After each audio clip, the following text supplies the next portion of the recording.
Cincinnati Mayor John Cranley is keeping a campaign promise to improve an area where Cincinnati is widely acknowledged as stunningly inadequate.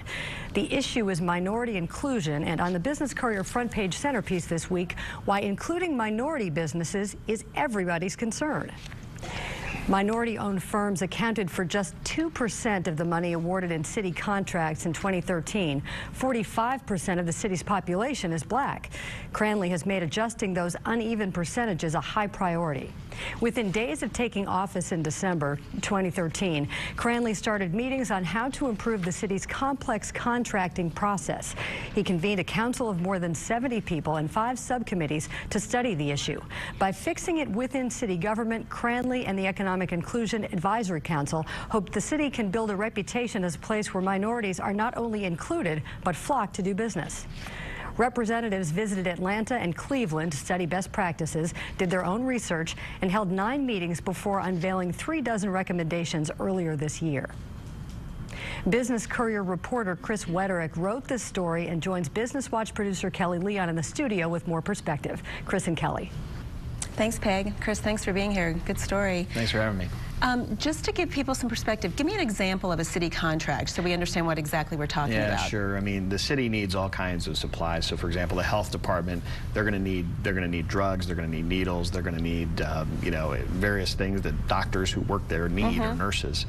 They might also need professional services. They might need to hire outside attorneys if they're being sued on something that might be too complicated for the in-house lawyers to deal with, or too voluminous, I guess. So there's all kinds of things the city pays private companies for.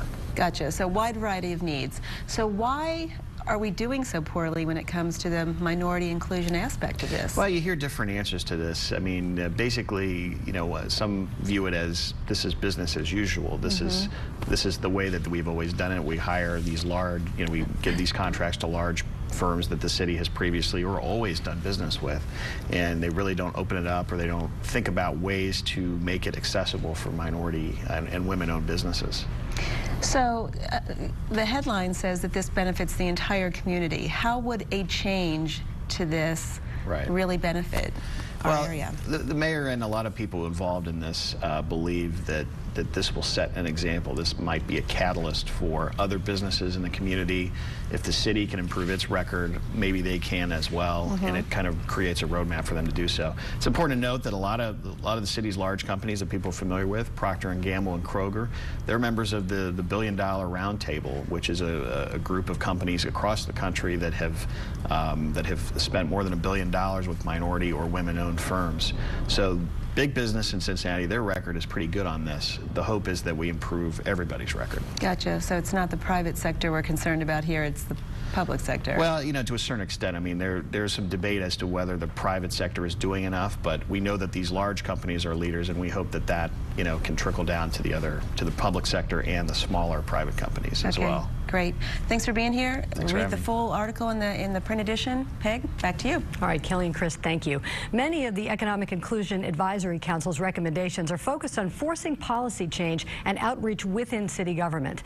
That work will be led by Thomas Corey, who joined the city in February as director of the Department of Economic Inclusion. Corey said he was set to retire when city manager Harry Black made the call for him to come to Cincinnati. It was an offer he couldn't refuse.